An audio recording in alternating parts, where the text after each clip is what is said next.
Good morning, friends, and welcome to Starling Education channel. I'm Ritik, and today we will discuss very important point. इसके पहले हमने दो lecture कर लिए थे. First is difference between language and subject and second is difference between Hindi and English language.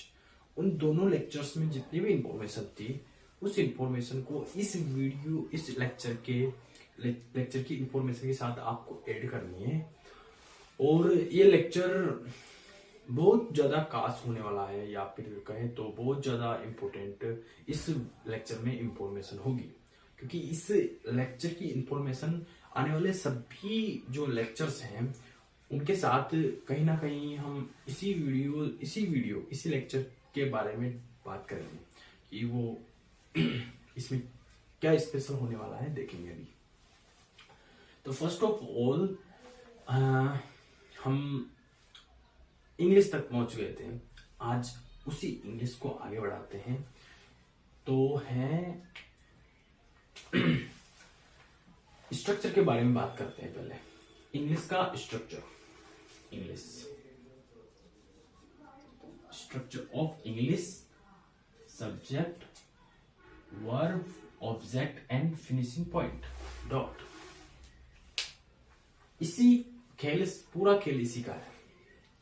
मैं एक सबसे इम्पोर्टेंट जो हम बोलते हैं, कुछ इम्पोर्टेंट पॉइंट्स बोल सकते हैं, उसको यूज करता हूं. तो हम इसको क्या बोलते हैं? सब्जेक्ट. इसको फुल फॉर्म कर लेते हैं इनकी. इसको बोलते हैं सब्जेक्ट, और V means verb, O means object. Okay, finishing point. ये स्ट्रक्चर है किस लैंग्वेज का? इंग्लिश लैंग्वेज का. ओके, मैं इस स्ट्रक्चर को चेंज करना चाहता हूं. क्या? इस स्ट्रक्चर में इतनी फीलिंग नहीं आती जब हम इसको पढ़ते हैं या फिर किसी से सुनते हैं. अब जो मैं बताऊंगा उसमें फीलिंग आती है, और रिप्रेजेंट भी इसी स्ट्रक्चर को करता है. क्या है देखते हैं. सब्जेक्ट को बोल देते हैं हम डूअर, वर्ब को बोल देते हैं हम एक्शन. एक्शन यहां पे दोनों हो गया. एक्शन वो स्टेट को रिप्रेजेंट करता है, और एक खुद एक्शन. और ऑब्जेक्ट को हम डिनोट करते हैं रिसीवर, और ये finishing point. Both are same. इस स्ट्रक्चर, ये वाला स्ट्रक्चर और ये वाला स्ट्रक्चर बोथ आर सेम. इस स्ट्रक्चर में इतनी फीलिंग नहीं आती जब हम इसको पढ़ते हैं या कोई हमें पढ़ाता है. लेकिन अगर मैं इस स्ट्रक्चर को यूज करूंगा तो हमें अच्छी फीलिंग आएगी कि हाँ, हम एक्चुअल में लैंग्वेज पढ़ रहे हैं. इसमें कौन डूअर मीन्स कौन काम कर रहा है, एक्शन परफॉर्म करना, और रिसीवर काम किसके ऊपर किया जा रहा है, उसको रिसीवर करेंगे. तो इस स्ट्रक्चर में हमें अच्छी सी बातें पता चलेगी. मैं इसी स्ट्रक्चर को बार बार रिपीट करूंगा किसी भी पार्ट्स ऑफ स्पीच को पढ़ाऊंगा. ओके, अब इसी ऑर्डर में यूज होने वाले जो वर्ड्स हैं, जो डिफरेंट वर्ड्स है, उनकी जो संख्या मैंने बताई थी वो कितनी है? 8 है. लिख लेते हैं. फर्स्ट है noun,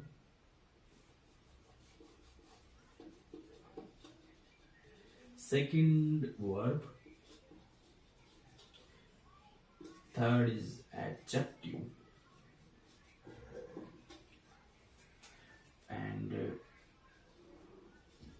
a verb, preposition, conjunction and pronoun, interjection. कितनी पार्ट्स ऑफ स्पीच हुई? 8. इन्हीं 8 नंबर मैंने बताया था इसके पहले लेक्चर में. तो ये जो 8 वर्ड्स है जिनको हम बोलते हैं कि पार्ट्स ऑफ स्पीच, ये पार्ट्स हैं पार्ट्स हैं एक स्पीच के। स्पीच मीन्स हम बोल सकते हैं पैराग्राफ, एक स्पीच। अगर स्पीच की जगह हम बोल सकते हैं कि बोले कि parts of a sentence, parts of a sentence, ये पार्ट्स हैं इस सेंटेंस के। ये सेंटेंस जो एक बेसिक कर सकते हैं, स्ट्रक्चर कर सकते हैं कि इस स्ट्रक्चर में जो यूज होने वाले जो वर्ड्स हैं डिफरेंट डिफरेंट, वो ये हैं, ये पार्ट्स हैं। इन्हीं पार्ट्स से ये एक सेंटेंस बनता है और इसी सेंटेंस में, इसी बेसिक में, इसी बेस में हमारी थॉट, हमारे ओपिनियन, हमारी फीलिंग को हम एक्सप्रेस करते हैं। यस, इन्हीं से, इनमें से कौन कौन से ऐसे हैं जिनकी संख्या मैक्सिमम होती है और कौन से ऐसे हैं पार्ट्स जिनकी जो संख्या होती है, नंबर्स होते हैं, वो बिल्कुल बहुत कम होते हैं। इनमें से इनके जो नंबर होते हैं, जो वर्ड्स होते हैं, इनकी जो वोकेबलरी होती है मैक्सिमम होती है। मैक्सिमम वर्ड्स यूज होते हैं किसमें? सेंटेंस में। बट इनकी जो संख्या होती है लगभग कम होती है। लिमिटेड नहीं बोल सकते हैं, लेकिन बहुत कम होती है। एटलीस्ट इन सभी की संख्या बोले तो प्रीपोजिशन होगी 80 के अराउंड। कंजक्शन भी सेम टू सेम ऐसा ही है, इन और प्रोनाउन भी सेम टू सेम ऐसे ही है। प्रोनाउन की तो है सही, आप भी जानते हो, देखा होगा, आपने पढ़ा होगा। और इनमें जो फ्रेजेस होती हैं, जैसे प्रीपोजिशन की फ्रेजेस होती है, कंजक्शन होते हैं, वो तो उनकी संख्या बन जाती है, ज्यादा हो जाती है। लेकिन इनकी जो संख्या होती है इन इस पार्ट की वो कम होती है और इस पार्ट की संख्या ज्यादा होती है। मतलब इनसे जो इनके जो वर्ड्स होते हैं वो बहुत ज्यादा होते हैं। इनसे वोकेबलरी बनती है, इनसे ओनली इनसे वोकेबलरी बनती है। इनसे वोकेबलरी बनती है लेकिन लिमिटेड बोल सकते हैं। ये बार बार रिपीट हो जाते हैं तो हम इनको तो जानते हैं, लेकिन इनको वोकेबलरी में बहुत बड़ा स्थान इनका होता है। ओके, इन्हीं को हम अगर अकॉर्डिंग टू इंग्लिश तो ये है, अकॉर्डिंग टू हिंदी अगर हम देखें तो इसी को क्या बोलते हैं? संज्ञा। इसी को क्या बोलते हैं? क्रिया। इसी को क्या बोलते हैं? विशेषण। सिमिलरली हम लिख सकते हैं, इसका मतलब हम इंग्लिश से तो ये लिख दिया हमने और हिंदी से लिख दिया, और इसका ऑर्डर हम जानते हैं, सब्जेक्ट और वर्ब, सॉरी इसमें ऑब्जेक्ट बीच में आता है, वर्ब लास्ट में आता है। इसका ऑर्डर ये होता है और यही सेम टू सेम वर्ड्स इस स्ट्रक्चर में फीड किए जाते हैं। ओके, इनकी जो डेफिनेशन है वो भी सेम है, इनकी डेफिनेशन वो भी सेम है। इनके साउंड और script both are different. Okay, तो हम क्या करेंगे, यहाँ पे मैंने बताया कि वोकेबलरी में मैक्सिमम जो वर्ड्स होते हैं किसके होते हैं? नाउन के, वर्ब के, एडजेक्टिव के और एडवर्ब के। इसमें इसका जो प्रोनाउंसिएशन है वो एडजेक्टिव है। ओके, अब जो नेक्स्ट है उसकी तरफ चले हम, तो वो है वेरी इंपॉर्टेंट मीनिंग। इस स्ट्रक्चर में या इसमें जिसमें भी आप मानो, अकॉर्डिंग टू मी, इस स्ट्रक्चर में जो वर्ड्स होंगे, जो भी वर्ड्स होगा इस स्ट्रक्चर में, वो वर्ड अकॉर्डिंग टू मीनिंग होगा। मीनिंग के अकॉर्डिंग ही इस स्ट्रक्चर में वर्ड रखे जाते हैं। वर्ड एक दूसरे के साथ एसोसिएट होते हैं। मीनिंग का कितना इफेक्ट है वो भी देखते हैं। अब हम ले लेते हैं सेंटर में मीनिंग।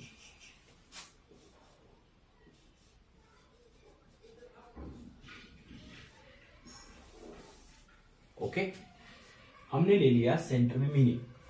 मीनिंग का इंपॉर्टेंट कितना ज्यादा होता है अभी देखते हैं। इन एवरी लैंग्वेजेस में जो चेंजेस आते हैं वो अकॉर्डिंग टू मीनिंग आता है। अगर कोई वर्ड है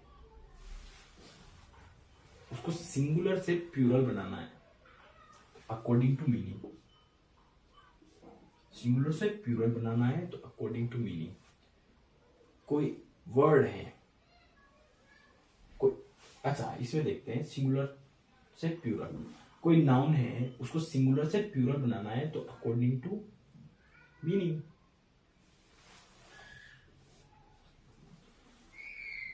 कोई एक्शन है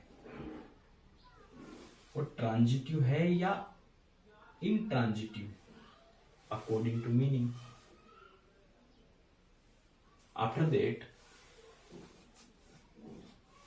एडजेक्टिव है या एडवर्ब है, उसकी डिग्री चेंज करनी है। चेंज कैसे होगी? According to meaning.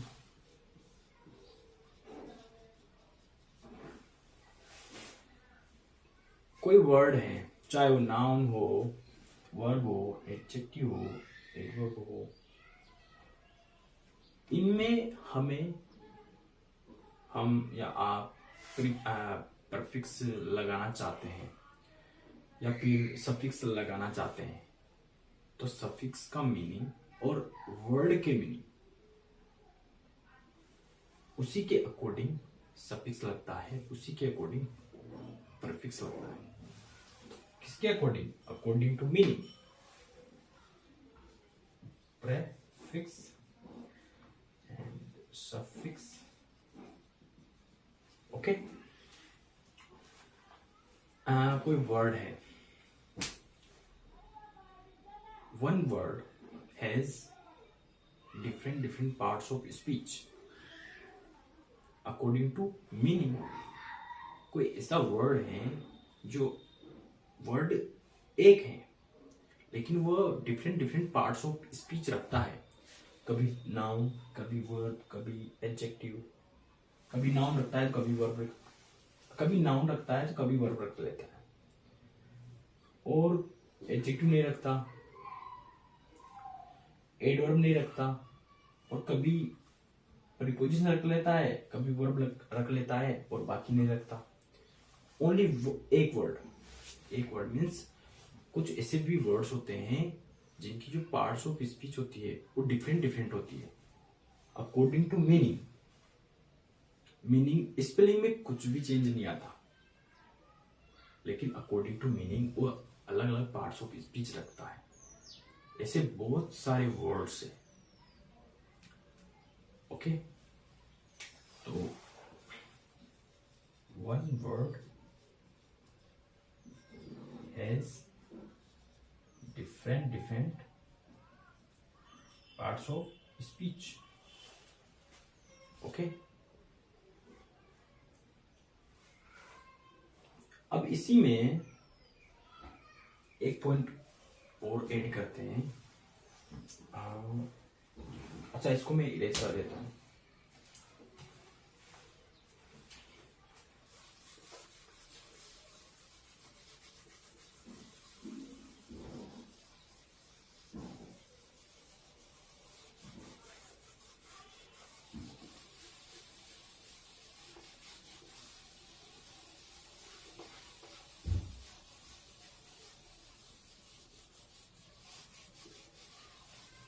जो कि बहुत ज्यादा इंपॉर्टेंट है, वो क्या है?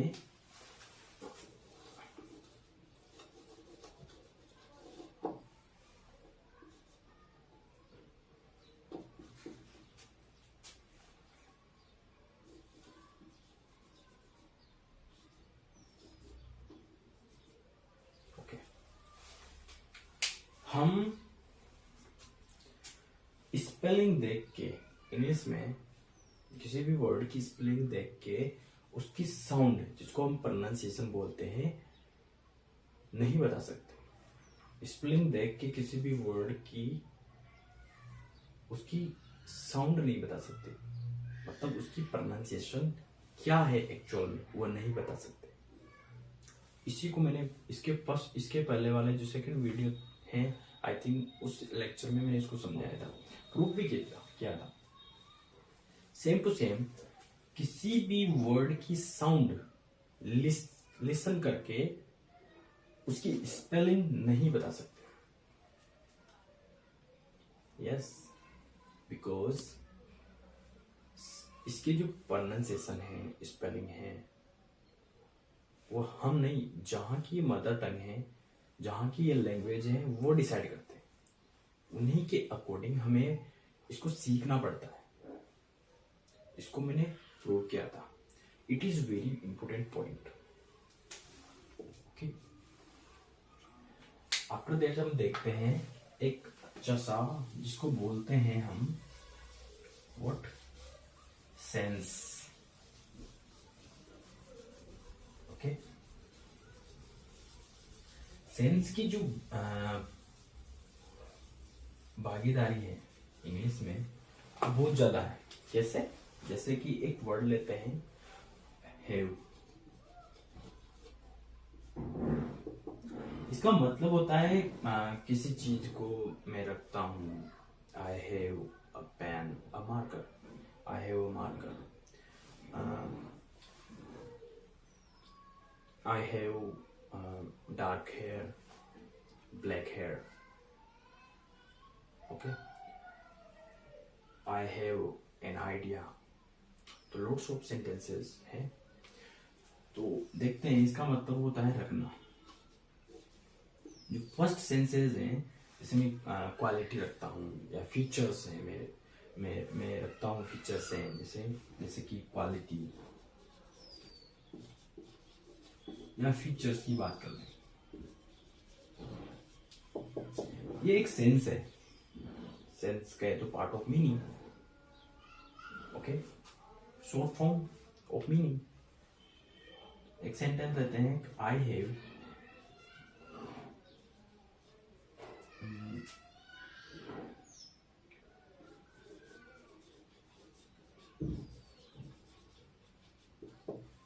I have dark hair.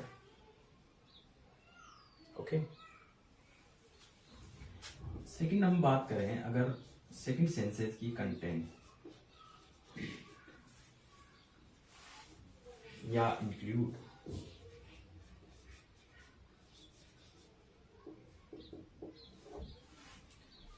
Sentence ले तो Japan has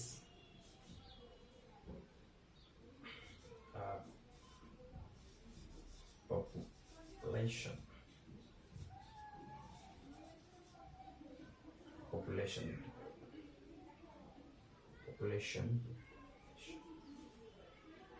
of over 120 million. Okay, इसको बोलते हैं सेंस, इसको भी सेंस बोलते हैं। हैव मीन्स रखना, तो क्वालिटी रखते हैं तो उसके सेंस में भी यूज होता है। और कंटेंट तो जापान है, जापान रखता है इतनी पॉपुलेशन, तो यहाँ पर भी किसका सेंस निकला? रखने के सेंस पे। तो कंटेंट ये भी एक सेंस है, किसके सेंस में? रखने के सेंस में। तो इतनी सारी इंफॉर्मेशन जो कि बहुत ज़्यादा इम्पोर्टेंट है। सब स्ट्रक्चर जो मैंने चेंज किया, इनको भी वो मिटा दिया, उनको भी चेंज करूँगा।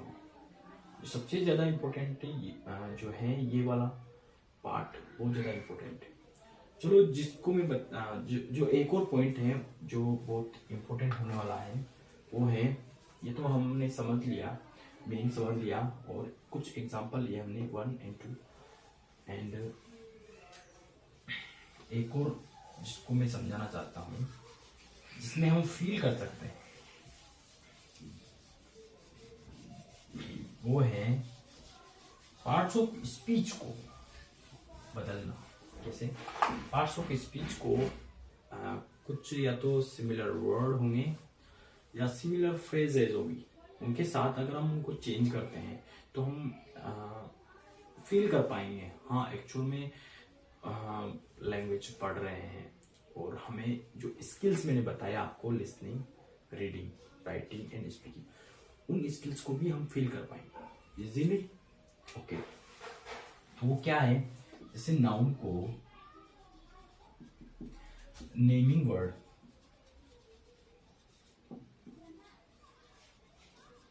एक नेमिंग वर्ड मतलब एक नाउन को एक सिमिलर फ्रेज से रिप्रेजेंट करूंगा मैं ताकि हम फील कर सकें।